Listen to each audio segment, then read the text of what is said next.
Hindi niyo siya dapat kinausap, Grandmere. Pagalit na sabi ni Kurt sa matandang babae nang malamang nagtagal doon si Jade. Panahon na para mag-asawa kang muli, Kurt. Ang matandang babae na hindi natigatig sa galit ng apo. Panahon na upang kalimutan mo ang nakaraan. Hindi mo ba nakikita at sinasaktan mo ang babaeng yun? Mahal ka niya. Hindi kami bagay. Padarang niyang hinila ang upuan at naupo sa lugar kung saan naupo si Jade. Naroon pa ang tasa ng kape nito sa mesa. Naroon pa ang malabong bakas ng lipstick ng dalaga. Lipstick that he thought had erased from her lips.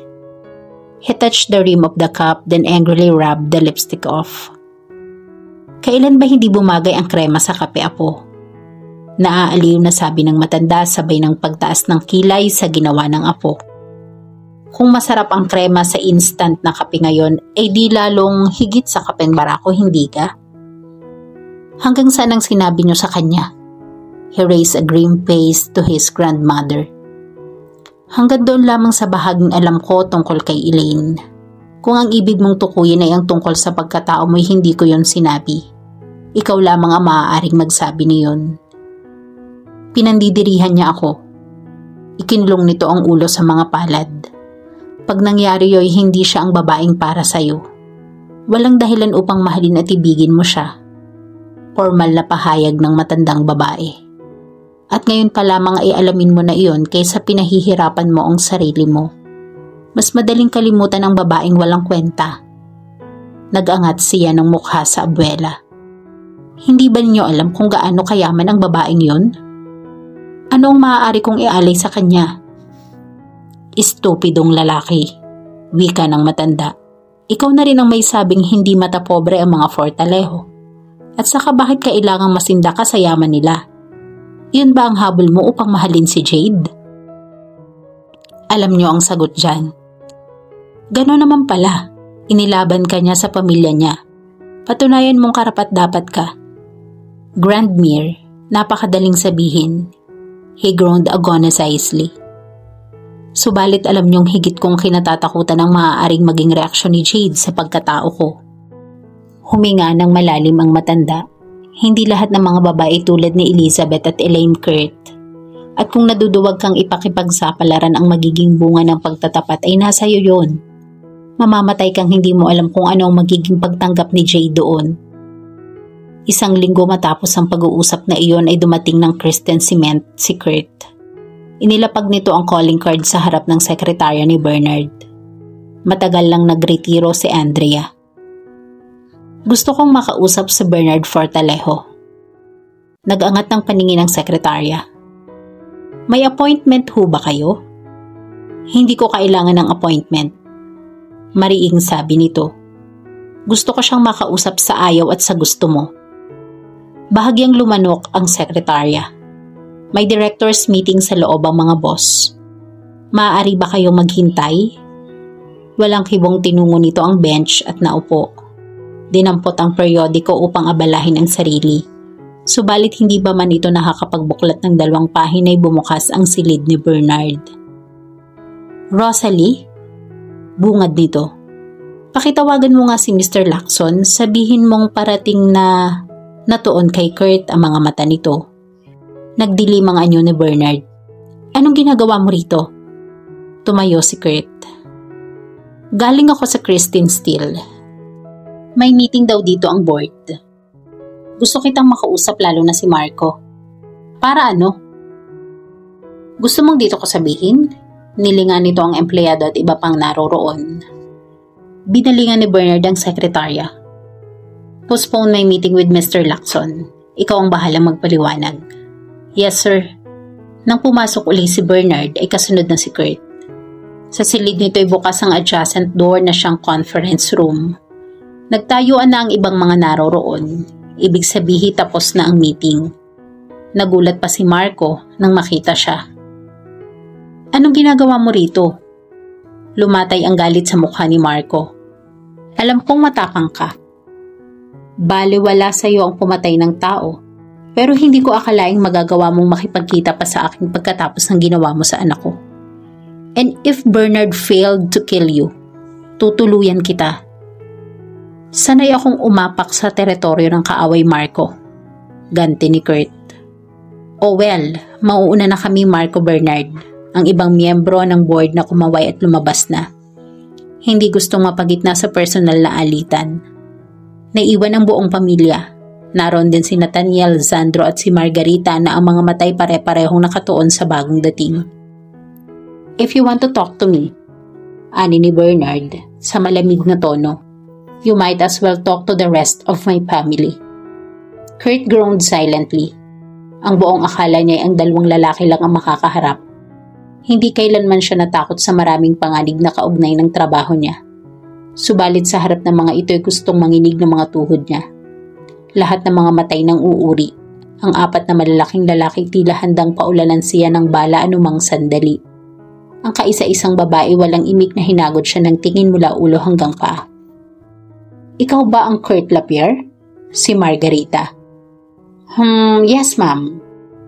Maupo ka, iho, at kung ano man ang sadya mo ipapakinggan namin. Itinuro nito ang upuan sa tabi. Margarita, si Marco sa tutol na tinig. Nagpupuyos pa rin ang loob. Marco, banayad na wika ng babae. Why don't you hear him out first? Walang kibong hinila ni Kurt ang silya at naupo. He felt silly and stupid. Never in this whole damn life na makadama siya ng ganitong antisipasyon. Never in his life that he cared what other people say sa mga ginagawa at sasabihin niya. He's almost 35 pero tila isa siyang banyatilyon sa pakiramdam niya. Of course, kilala mo si Marco, Jade's father, si Margarita ulit, and Bernard's my half-brother, na sa pagkakaalam ko'y siyang nakakakilala sa'yo. Tumango siya at tumaas ang tingin kay Marco at Bernard. Ang dalawang lalaki parehong madilim ang tingin. And to your right is my son, Nathaniel. Hindi kumibo si Nathaniel at nanatiling nakatitig sa kanya. And next to him is Bernard's elder half-brother, Sandro. Si Sandro ay tumikim, bahagyang tumango. Gustong ma-amuse sa paraan ng pagpapakilala ni Margarita sa kanilang lahat. Sa wari ba nito'y gustong lituhin ni Margarita ang bisita? Ano ang sadya mo? Si Marco. Ang alam ko'y itinaboy mo ang anak ko na makipagkita siya ng 2 beses sa'yo. For that, gusto kitang pasalamatan. It was partly true. Masaya na sana ito kung hindi nag-hibernate si Jade sa farm at naging malulungkutin. She'll get by, Emerald. Mariing wika ni Marco. I don't think so, Marco. Humihikbing wika nito. I will never forget you in a million years kung inilayo ako ng lola ng mami at ni Nathaniel sa'yo. Damn it. Anong gusto mong gawin ko? Ang lalaking iyon mismo ang ayaw panagutan ng anak mo. And I don't really mind at all. Hindi sumagot ang asawa pero tahimik na umiiyak. And he will kill this son of a bitch if he had the choice. Matagal bago nagsalita si Kurt. Tila hindi alam kung paano uumpisahan ang sasabihin. She could get pregnant, ang nasabi. Parehong nakaawang ang bibig ng lahat. Maliban kay Sandro na humahagalpak ng tawa. Natuon ang pansin ng lahat dito. Itinaas ni Sandro ang 2 kamay. I just remembered something of that line many years ago. That's all. Ikiniling nito ang ulo sa amusement. And come on guys, give the man a break. Well, if my daughter will get pregnant, then it's easy to... Napatay ko si Kurt. Don't you dare terminate her pregnancy. Huwag mo akong turuan kung ano ang gagawin ko sa sarili kong anak. Ani ni Marco in equal voice. Bagaman hindi ang konklusyon ni Kurt ang gustong sabihin. Marco, si Margarita na namagitan. Tahimik na sumandal si Marco. Nagpupuyos pa rin ang loob. Paano tinatanggap ng isang ama ang balitang maaaring magdalang tao ang bunso nito sa isang lalaking hindi gustong pakasalan ng anak? Na sa katotohanan ay may bahagi ng isip na gusto niyang matuwa at ikamatay at the same time. I love your daughter, Mr. De Silva, he said in a formal and soft voice na kahit siya hindi aware doon. Muling bumalik sa pagkakaupo. And if she will have me, I will marry her. Sa ayaw at sa gusto mo. Nilingan nito ang mga nakapaligid o ninyong lahat. Interesting, tuya ni Marco. Bakit biglang nagbago ang ihip ng hangin? You must have realized kung gaano kalaking salapi ang kasama sa pangalan ng anak ko.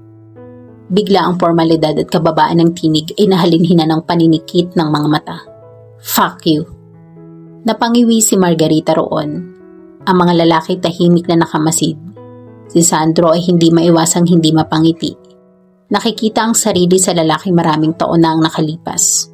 But he was tamer compared to this man. Tumayo si Kurt at niyuko si Marco.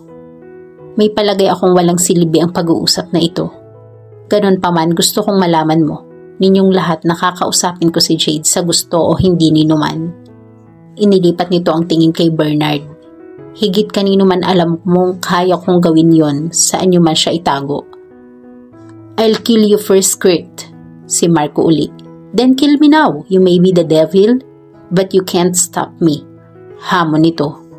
Nag-fake ng pag-ubo si Bernard. Ano ang dahilan na gusto mong kausapin si Jade ngayon? Bakit hindi noong nagtungo siya sa'yo? Kalmanteng tanong ni Bernard. What made you change your mind, Kurt?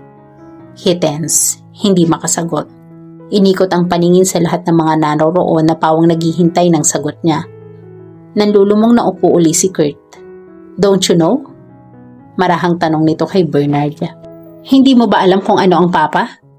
Iisa lang ang alam ko, magkaibigan kami. Handa naming ipagkaloob ang buhay namin sa isa't isa noong mga panahong iyon. Tahimik na sagot ni Bernard. Isang buntong hininga ang pinakawalan nito.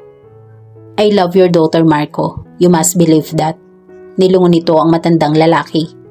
Though God knows how I tried to suppress my feelings. How I tried to keep my job on professional basis. Hindi mahirap gawin iyon. I only have to hate her. As a woman, I couldn't believe myself how Jade made me lose control, that I have no control over myself anymore. Bernard knew how it was so difficult for Kurt to express emotions. I was crude, rough, and everything that would make her hate me. But she didn't. Bahagyang nabasag ang tinig ni Kurt doon. Pinuno ng hangin ang dibdib at nagpatuloy. I have no wish of marrying her, dahil hindi iyon ang gusto ko. Kundi baka hindi niya ako tanggapin sa sandaling malaman niya ang totoong ako. I'd rather die than see the hatred in her eyes. Anong gusto mong sabihin? Si Marco na bumaba ang tinig. At sa harap ng lahat ay sinabi ni Kurt ang gustong sabihin. Ang lahat-lahat mula sa araw na nakilala nito si Elaine hanggang sa ito'y mamatay at sumabog ang sasakyan kasama ang anak nila. At ang lihim ng pagkatao niya. Ang pagkamangha ng mga ito'y para kay Elaine at sa ginawa nito. Maliban kay Bernard na natiling tahimik at walang ekspresyon sa mukha. Subalit tila hindi napansin ng mga ito ang bagay na ipinagtapat ni Kurt tungkol sa pagkatao niya. Interesting, si Nathaniel na nagsalita sa kauna-unahang pagkakataon.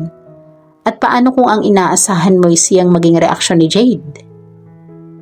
Pain passed through his eyes, subalit agad ding nawala. I'll cross the bridge when I come to it, he said in a cold voice. Hindi alam kung naipagkanulo siya ng kaunting takot sa tinig. You'll never see me again. She all that matters. I do not even care with what you think about me. Tumayo na siya. Good day, ma'am. Niyuko niya si Margarita. Nakalabas na siya ng pinto ng basagi ni Bernard ang katahimikan sa kanilang lahat. I couldn't believe my niece worm her way into that hard man's heart and crack the ice that he built around him for years. Matagal ko nang alam ang ipinagtapat niya ngayon. Walang gustong sumagot. Iisa ang nasa isip ng mga lalaki. How their wives did the same thing, in one way or another.